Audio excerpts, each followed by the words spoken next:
Jogada de mestre no Vasco. Admar Lopes confirmou tudo. Negociação avançada no Cruz Maltino e baita atitude do Pablo Verratti. Fala galera, sejam todos bem-vindos ao canal BTB Esportes. Eu sou o Jonatas Santos, chegando com tudo neste dia, trazendo notícias, novidades e informações do Clube de Regatas Vasco da Gama. É claro que eu estou falando do Gigante da Colina, mas antes eu peço, como sempre, na humildade, na moral, se você não é inscrito aqui no canal, não perca tempo. Botão abaixo, inscrito, inscreva-se, ative o sino das notificações na opção todos, deixa o like nesse vídeo, é muito importante para o nosso trabalho, é muito importante para o crescimento do canal. Seu like faz com que a plataforma entenda que o vídeo é importante e acaba recomendando para muitos Cruz Maltinos apaixonados. Obrigado pela moral, com o seu like, com a sua inscrição, nos motiva muito a estar em todos os lugares, como estivemos ontem presente diretamente da CBF. Então, obrigado pela sua moral. Sem mais delongas, vamos aqui ao que interessa, as informações do Legítimo Clube do Povo. Falando nisso, estávamos presentes ontem diretamente da CBF, já estamos nos preparando também para viajar final de semana para Bragança Paulista, acompanhar o embarque do Vasco no sábado diretamente do aeroporto. O Vasco que faz a sua preparação essa semana, resumindo, os treinos tem sido todo pela manhã, assim será até sábado, e aí o Vasco embarca rumo a São Paulo e depois se prepara para o jogo, se concentra para o jogo contra o Bragantino no domingo, e é claro que vamos estar lá acompanhando toda a novidade. Só estou aguardando a diretoria, a direção do Vasco confirmar quem vai estar à beira do gramado no lugar do técnico Fernando Diniz. Vamos realizar a coletiva, tudo certinho, tudo ok, para essa grande partida rumo à Libertadores. O objetivo e o foco é esse. Quero falar também sobre uma baita atitude do Pablo Verratti ontem, em entrevista, questionado sobre estar no banco de reserva. Ele falou que no momento faz parte do trabalho dele, assim é o futebol. O que não é normal é jogar todos os jogos como vinha fazendo. Basicamente, ele fala sobre, claro, como um jogador, ele gostaria de estar atuando numa boa fase e torcemos muito para que o Verratti possa dar a volta por cima. Como capitão, humilde, resiliente, nesse momento que ele está passando, com certeza o Verratti vai dar a volta por cima e vai levantar taças com a camisa do Vasco sendo capitão. Ficou muito marcado no passado, na semifinal da Copa do Brasil. O Verratti foi o último jogador a deixar o campo ali em prantos por conta da eliminação na semifinal e merece muito levantar, quem sabe aí, se Deus quiser, a taça da Copa do Brasil com a camisa 99 do Vasco. Então eu desejo forças. Muita gente acaba confundindo muitas vezes uma colocação, algo do tipo. A nossa intenção jamais é queimar o Pablo Verratti, galera. Pelo contrário, trazer essa motivação. A gente sabe da importância do Verratti num macro, num todo, e com certeza estamos aqui na torcida para que o Verratti venha ter um bom desempenho e, claro, sendo ali uma opção para o técnico Fernando Diniz. Outro detalhe, falando nessa colocação do Verratti no final, ali na entrevista na zona mista, mais informações. O primeiro jogo com a data marcada para o dia 10 de dezembro terá mando de campo do Vasco, e o duelo decisivo será no dia 14 de dezembro, que terá o mando de campo do Fluminense. A vir ainda, a princípio, por conta do acordo entre as duas partes sobre o Maracanã, a princípio as duas partidas 50-50 no Maracanã por conta do acordo. Admar Lopes até chegou a falar em relação a uma tentativa do jogo da partida sem São Januário. A ver também algo que pode acontecer e ser muito interessante, e até serve de uma motivação para buscar essa classificação, é que o Vasco, avançando para a final, será mandante no jogo da volta da Copa do Brasil. E aí é interessante e até viável pensar nesse jogo da volta, porque a depender se for Cruzeiro, é o primeiro jogo no Mineirão, o segundo jogo já pensou em São Januário, independente também se for o primeiro jogo contra o Corinthians em Itaquera e o segundo jogo em São Januário. É histórico, e basicamente o Admar, a diretoria, já está ali costurando de alguma maneira para que algo do tipo venha acontecer, tendo a confirmação da informação. Vamos trazer aqui para você em primeira mão. Claro, o primeiro objetivo é se classificar nas semifinais, é viver um dia de cada vez. Mas claro, o sonho, o pensamento, só de imaginar, de ver o Vasco na final da Copa do Brasil, é surreal, é incrível viver esse momento. Bom, passando aqui mais confirmações do Admar, ele fala sobre tratativas em virtude da renovação do Puma Rodrigues. Ele falou sobre a compra, como o Vasco trabalha pensando nesses jogadores em relação que chegaram recentemente e conquistaram ali seu espaço, Robert Renan, Andrés e o Cuesta, que tem ali um vínculo maior em relação ao contrato de empréstimo. A prioridade nesse momento é a renovação de alguns jogadores. Primeiro, Puma Rodrigues. Há uma oferta na mesa, junto à staff do jogador, os representantes do jogador. Caso o Puma aceite, excelente. Tomara que ele aceite. Tem que ser bom para o Vasco, tem que ser bom para o Puma. Talvez ali um aumento no vínculo de contrato e uma diluição, talvez no salário, se for necessário, para diminuir os gastos em geral, ou manter o mesmo salário. O salário do Puma é um pouquinho alto, mas considerando que o Vasco vai ter ali eu não digo nem reserva, tá? Não se considere reserva, Puma, porque você é muito importante.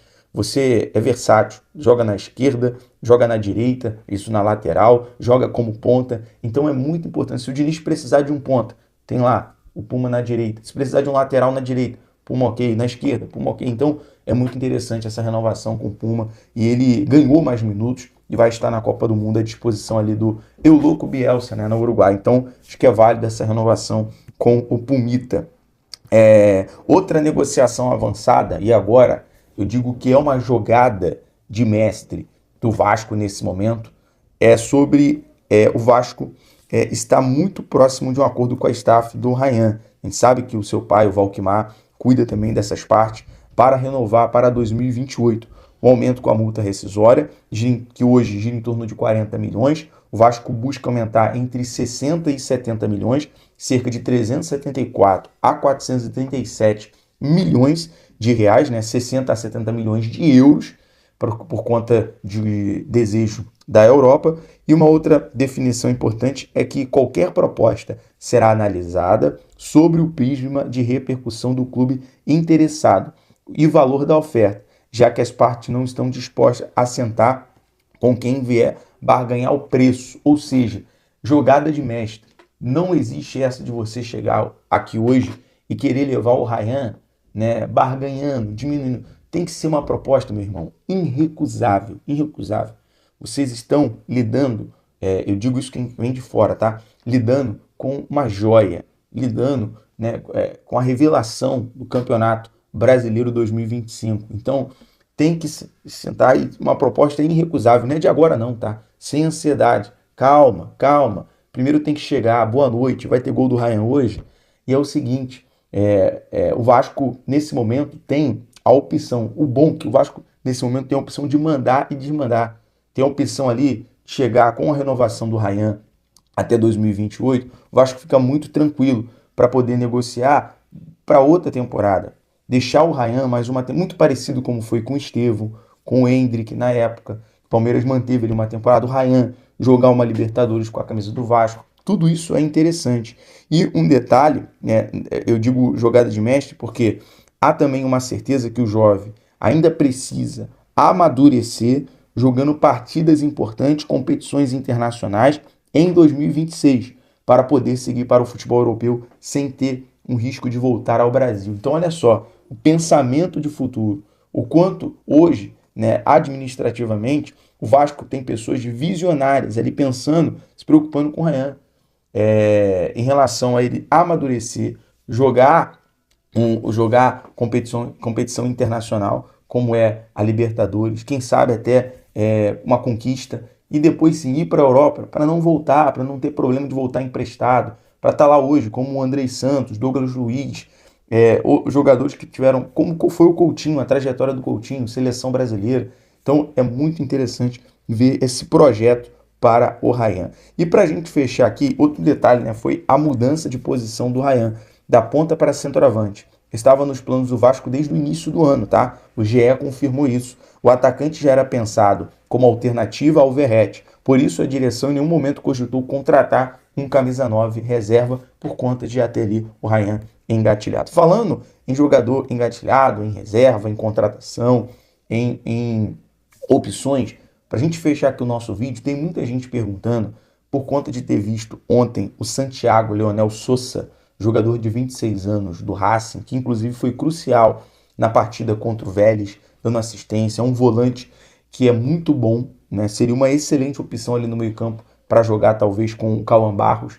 Só que, galera, sendo muito sincero, em virtude do Sousa, do Santiago Sousa, É um jogador muito bom, gostaria muito de ver ele com a camisa do Vasco, mas até a pedidos, vamos pesquisar em relação a ele. Ele tem contrato com o Racing até 2029, a não ser que o Admar articule muito bem uma vinda por empréstimo para ele jogar, se Deus quiser, a Libertadores ano que vem, pelo Vasco, mas ele tem contrato firmado até 2029. Não sei se o Racing teria o desejo de emprestar, até porque o contrato foi firmado, ele estava emprestado. Quer ver a trajetória do Sousa? Ele é revelado pelo River Plate, o argentino, vai ao Atlanta United, é uma contratação por 5 milhões de euros. Depois foi emprestado para o Racing, voltou do fim do empréstimo para o Atlanta United, e agora, por 3,8 milhões de euros, o Racing adquiriu em definitivo um contrato estendido até 2029. Então, basicamente, é um jogador que está muito firmado ali no Racing, mas é uma excelente opção para ficar de olho, em caso de uma oportunidade, é um baita volante aí, seria interessante para o Vasco. No mais, eu vou ficando por aqui. Obrigado você que acompanha até o final do vídeo. Se inscreva no canal, deixa o like, ajuda a gente a chegar à marca dos 450 mil inscritos e até o final do ano, até a final da Copa do Brasil com o Vascão campeão, 500 mil inscritos. Esse é o nosso objetivo. Beleza? Saudações vascaínos, um abraço. Até o próximo. Pagamento suspeito de R$ 775 mil e balanço forjado, o que diz comissão que apurou venda da SAF do Vasco. Depois de aproximadamente 1 ano e meio de trabalho, a comissão formada por conselheiros do Vasco para apurar as condições em que se deram a constituição da SAF do clube e a subsequente venda de 70% das ações para 777 partners entregou no dia 6 de outubro o relatório preliminar com a conclusão das investigações.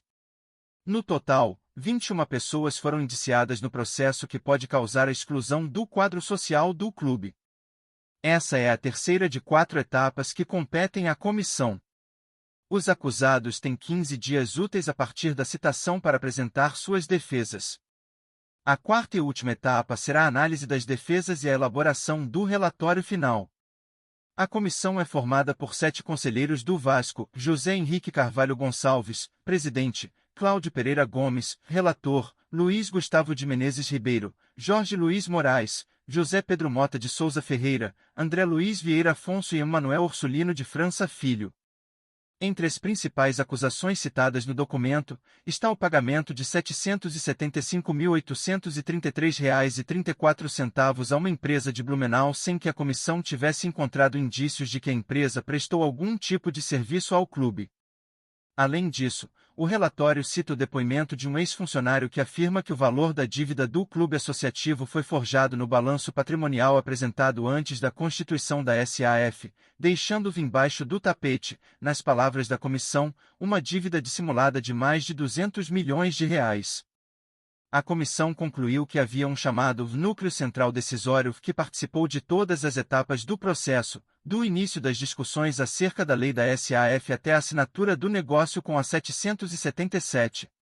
Segundo a comissão, faziam parte do núcleo Jorge Salgado, presidente; Carlos Roberto Osório, primeiro vice-presidente-geral; Roberto Duque Estrada, segundo vice-presidente-geral; Carlos Fonseca, presidente do Conselho Deliberativo; Adriano Mendes, vice-presidente de Finanças; Zeca Bulhões, vice-presidente jurídico; Luiz Melo, CEO do Vasco e, posteriormente, da SAF. Todos eles foram indiciados, com exceção de Luiz Melo. Como não faz parte do quadro societário do Vasco, o ex-CEO foge da competência da comissão. No entanto, o relatório foi encaminhado ao presidente Pedrinho para a tomada de medidas necessárias para a reparação dos danos causados por este senhor ao CRVG.